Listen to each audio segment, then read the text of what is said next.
अल्लाह ने उनको जिस्म दिया, अकल दी, बेहतरीन जुबान दी, आंखें दी, सुनने के लिए कान दिए, वो खुद बाजार में उतरे और रिस्क हलाल को कमाए। मोहम्मद रसूलुल्लाह की ताकीद है और खुद कारोबार करके दिखाया। तो मोहम्मद रसूलुल्लाह ने हमें दर्श दिया कि लोगों नौकर ना बनो, अपना कारोबार करो, गरचे वो छोटा ही क्यों ना हो। नौकर बनने से बेहतर है कि तुम छोटे कारोबार में बजाते खुद उसके मालिक बनकर काम करो। हजारों साल नरगिस अपनी बेनूरी पे रोती है, बड़ी मुश्किल से होता है चमन में दीदावर पैदा।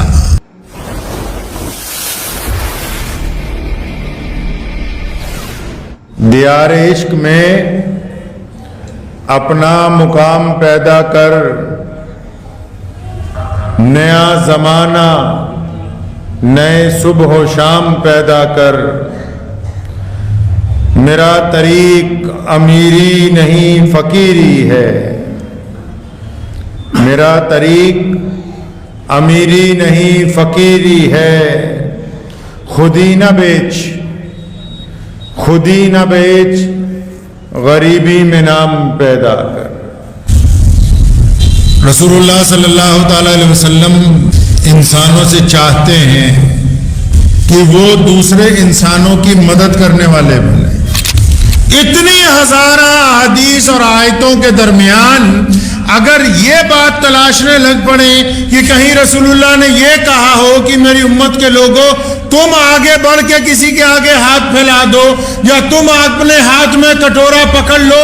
मोहम्मद रसूलुल्लाह सल्लल्लाहु अलैहि वसल्लम की तमाम जिंदगी, कुरान की तमाम आयत, एक कई करोड़ लाखों अहादीस, मुतअद्दिद जो है इमाम मुज्तहिदीन और जितने सहाबा कराम गुजरे हैं, सबकी अगर जिंदगियां पढ़ ली जाएं तो मेरे रसूल सल्लल्लाहु अलैहि वसल्लम ने हमें दर्श दिया है कि हम देने के लिए आए हैं, हाथ फैलाने के लिए नहीं आए हैं।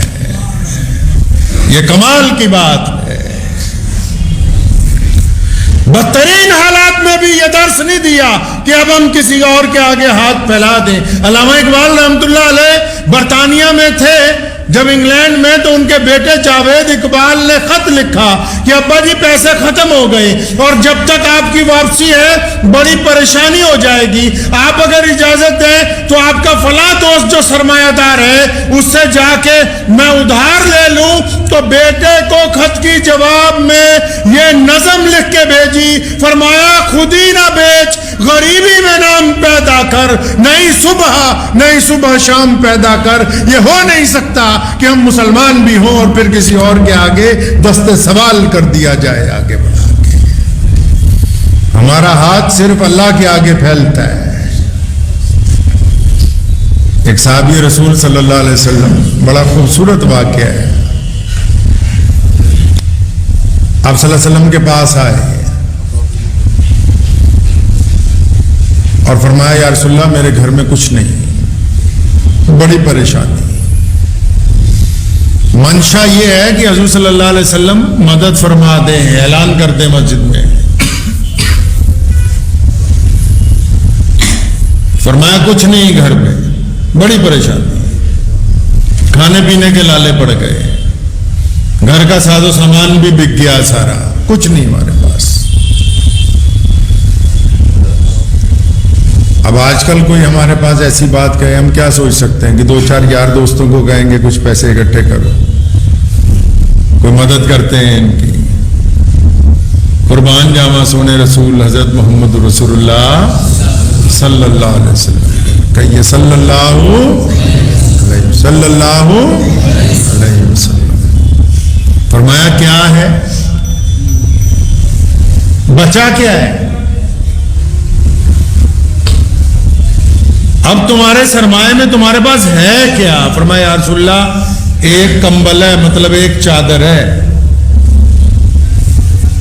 बस यही बच गया, बाकी सब खत्म। सोने रसूल सल्लल्लाहु अलैहि वसल्लम ने फरमाया लाओ कहाँ है? ले आए वो अपना चादर कंबल जिसे ओढ़ के लेटते थे, बस वही कुल सरमाया है। सोने रसूल सल्लल्लाहु अलैहि वसल्लम ने मस्जिद नबी में अपने सहाबा के झुरमुट में अपनी मजलिस में ऐलान किया, बोली लगा दी, फरमाया कौन है ये जो चादर खरीदता है? भाई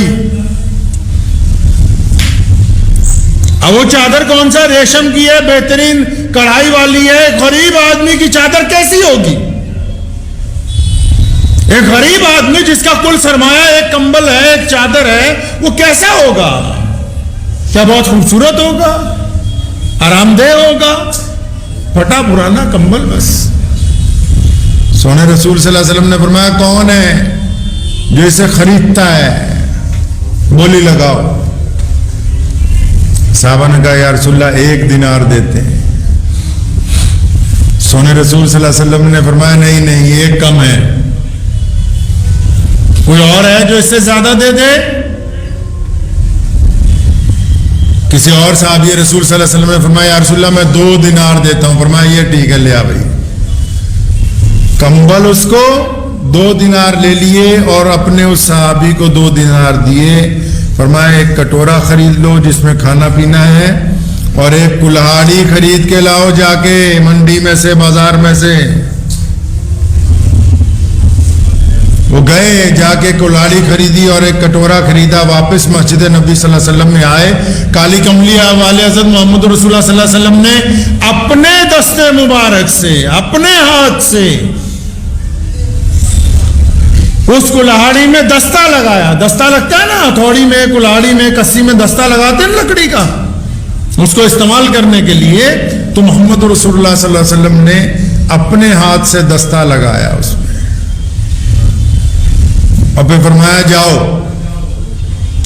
जंगल से लकड़ियां काटो, मदीने की मंडी में लाके बेचो इनको,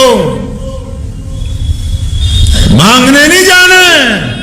सही बुखारी के हदीस है, फरमाया, जो आप बंदा मांगने लग जाए, अल्लाह ताला उसके लिए जिल्लत का दरवाजा खोल देते हैं, फिर वो सारी जिंदगी भीख ही मांगता रहता है। और क़यामत वाले दिन गले में तोक लटका दिया जाएगा कि ये बंदा, इसने हिम्मत ही नहीं की कभी कमाने की। मोहम्मद रसूलुल्लाह ने हमें दर्स दिया मुसलमानों को, तभी तो आज इतनी बड़ी माईशत हमने खड़ी की है, तभी तो आज दुनिया में सबसे ज्यादा ज़कात हम देते हैं, तभी तो पूरी दुनिया में सबसे बड़े फलाही इदारे मुसलमानों के पास हैं कि मोहम्मद रसूलुल्लाह सल्लल्लाहु अलैहि वसल्लम ने हमें मांगने का सबक नहीं दिया, हमें बांटने का सबक दिया हमारे करीम रसूल ने। फरमाया, लकड़ियां काटो, लाके बेचो। अब वो मदीना मुनव्वरा के जंगल के पास जाते हैं, लकड़ियां काट के लाते हैं, बेचते हैं। 1 हफ्ते बाद आए, बड़े खुश मोहम्मद रसूलुल्लाह सल्लल्लाहु अलैहि वसल्लम के लिए हदिया लेके। फरमाया, या रसूलल्लाह इतना आ गया कि घर में जितने लोग हैं सबके बिस्तर भी बन गए, इतना कमाने लगा हूं कि अब पैसे फालतू बचने लगे। मोहम्मद रसूलुल्लाह सल्लल्लाहु अलैहि वसल्लम ने हमें दर्स दिया। बाज लोग पूछते हैं कि इस्लाम की क्या पॉलिसी है, इस्लाम कैसी इक्तिसादियात चाहता है, इस्लाम कैसा माशरा चाहता है। तो मोहम्मद रसूलुल्लाह ने हमें दर्स दिया कि लोगों, नौकर ना बनो, अपना कारोबार करो, गर्चे वो छोटा ही क्यों ना हो। नौकर बनने से बेहतर है कि तुम छोटे कारोबार में बजाते खुद उसके मालिक बनकर काम करो। इस्लाम की पॉलिसी है ताकि लोगों के मतहत ना हो, ताकि वो अपनी किस्मत किसी और के हाथ में ना पकड़ाएं। वो खुद तय करें कि हमको कितने पैसे कमाने, किस जराए से कमाने। अल्लाह ने उनको जिस्म दिया, अकल दी, बेहतरीन जुबान दी, आंखें दी, सुनने के लिए कान दिए, वो खुद बाजार में उतरे और रिस्क हलाल को कमाए। मोहम्मद रसूलुल्लाह की ताकीद है, और खुद कारोबार करके दिखाया, और खुद बागीचों के अंदर काम करके दिखाया, खुद पत्थर उठा कर दिखाए, ताकि क़यामत तक आने वाले इंसानों को हम ये बता सके कि मोहम्मद रसूलुल्लाह सल्लल्लाहु अलैहि वसल्लम की उम्मत खुद कफील है। इस उम्मत ने आज तक किसी के आगे हाथ नहीं फैलाया, ये उम्मत हमेशा से अपने वसाइल खुद पैदा करती आई है।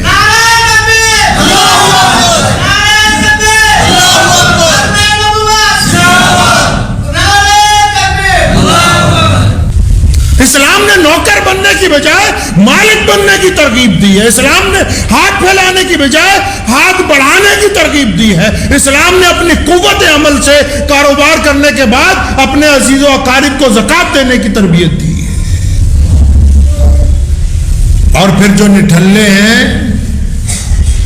उनके निकम्मे रहने का नुकसान किसको है? वो भी नुकसान मिल्लत को ही है। अब पूछे वो नुकसान क्या है? एक बंदा है, वो कहता जी मैं काम ही कोई नहीं करना, वेला। पंजाबी कहावत है, वेला दिमाग शैतान दा घर। तीन बातें आ जाएंगी जो निकम्मे लोग होंगे उनमें,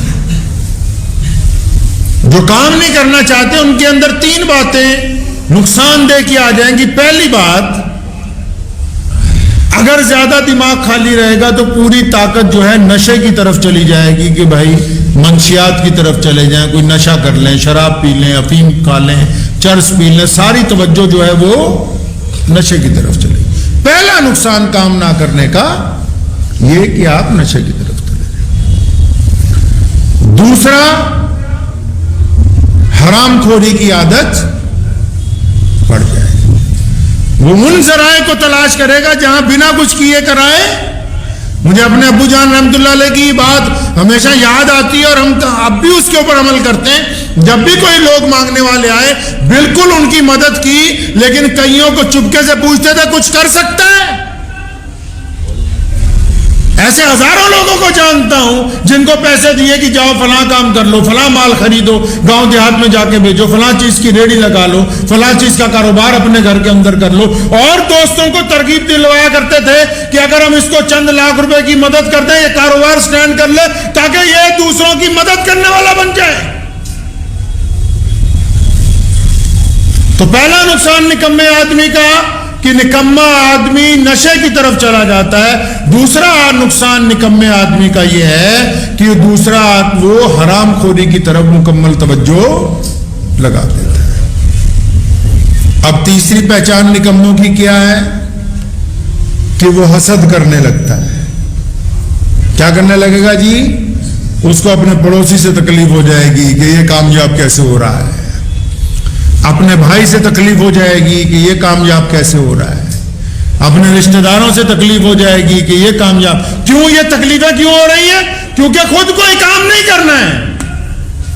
और जिनके पास कोई काम नहीं है वो क्या कर सकते हैं? या वो नशा कर सकते हैं, या हरामखोरी कर सकते हैं, या वो दूसरों की बुराइयां कर सकते हैं। क्योंकि उन्होंने खुद कोई काम ना करने का ठान लिया है, तो फिर अल्लाह ने भी रस्सी उनकी ढीली छोड़ दी है कि चलो हरामखोरी के अंदर लगे हो तो फिर लगे ही रहो। इस्लाम चाहता है दुनिया के लोगों से, मोहम्मद रसूलुल्लाह सल्लल्लाहु अलैहि वसल्लम चाहते हैं कि आप मेहनत करें। मेहनत के अंदर कोई शर्म नहीं है, काम के अंदर कोई शर्म नहीं है। जो मेहमान रसूलुल्लाह सल्लल्लाहु अलैहि वसल्लम के घर ठहरा और उसने आपका बिस्तर नापाक कर दिया, सोए पड़े, इस्तिंजा कर दिया बिस्तर पे, जब वो वापस आया उसने देखा कि उसकी नापाकी के ऊपर मोहम्मद रसूलुल्लाह पानी गिरा रहे हैं ताकि वो नापाकी जो है पाकी के अंदर तब्दील हो जाए। काम करने में क्या शर्म है? मोहम्मद रसूलुल्लाह सल्लल्लाहु अलैहि वसल्लम ने अपने हाथ से बागीचे में हजारों दरख्त लगाए जो आज मदीना मुनव्वरा के अंदर मौजूद हैं। मोहम्मद रसूलुल्लाह सल्लल्लाहु अलैहि वसल्लम ने अपने हाथ से मस्जिद नबवी की दीवारों के अंदर पत्थर उठा के लगाए। काम में क्या शर्म हो सकती है भाई? कुछ लोग सोचते हैं कि बस काम हो तो बिल्कुल ऊपर से ही हो, कि हम बाप दादा की गद्दी के ऊपर बैठ जाएं। किसी बाप दादा ने कोई ऐसी गद्दी नहीं छोड़ी कि आज तक उस पर कोई बैठ सके। तारीख उठा लें पूरी दुनिया की, जितने लोग बड़े बड़े बादशाह बने, बड़े बड़े आलिम बने, उनकी नस्लें तबाह हो गई। क्यों? बस वही लोग बाकी हैं जिन्होंने अपने बाप दादा के मुताबिक मेहनत की है, अपने बाप दादा के मुताबिक मुशक्कत उठाई है, अपने बाप दादा के मुताबिक लोगों की परेशानियों को समझा, अपने बाप दादा के मुताबिक दुख दर्द को बांटा है, जो करना कुछ नहीं चाहते और फिर वो चाहते हैं कि हम अपने बाप के तख्त पर बैठ जाएं। ऐसा कोई तख्त दुनिया के अंदर बना नहीं है कि कोई नाअहल उस तख्त के ऊपर बैठ सके, चाहे फिर वो कारोबार का तख्त हो, चाहे वो मुल्क का तख्त हो, चाहे वो किसी दीनी इदारे का तख्त हो। उसके ऊपर वही बंदा बैठ सकता है जिसने अपने माँ बाप की इताअत और फर्माबरदारी करनी। और अल्लाह ताला ने तो सूरह बकरा में साफ साफ कहा है, इब्राहिम अलैहिस्सलाम को भी कहा कि बिलाशुबा मुकाम बड़ा मिलेगा, लेकिन आजमाइशों में से गुजरने के बाद आप बड़े बनेंगे, लेकिन तकलीफें और परेशानियों के बाद बनेंगे। यह मुमकिन नहीं है कि आराम के साथ कोई रुतबा हासिल हो जाए, मुद्दतें लग जाती हैं, हजारों साल नरगिस अपनी बेनूरी पे रोती है, हजारों साल नरगिस अपनी बेनूरी पे रोती है। बड़ी मुश्किल से होता है चमन में दीदा बर पैदा। अल्लाह तबारक व तआला की रिजा हासिल करने के लिए अगर आज आप कारोबार दयानतदारी से शुरू करेंगे तो जब आपकी उम्र गुजरने वाली होगी उस वक्त आप एक मेयार पे पहुंचेंगे, लोग कहेंगे खड़े होकर ये फलां सेठ साहब का मकान है, फलां की कोठी। ऐसे थोड़ी कोई बन सकता है, मेहनत शर्त है। और हमारे रसूल हज़रत मोहम्मद रसूलुल्लाह सल्लल्लाहु अलैहि वसल्लम ने हमें क्या समझाया कि हमको मेहनत करनी है, करेंगे जी इंशाअल्लाह।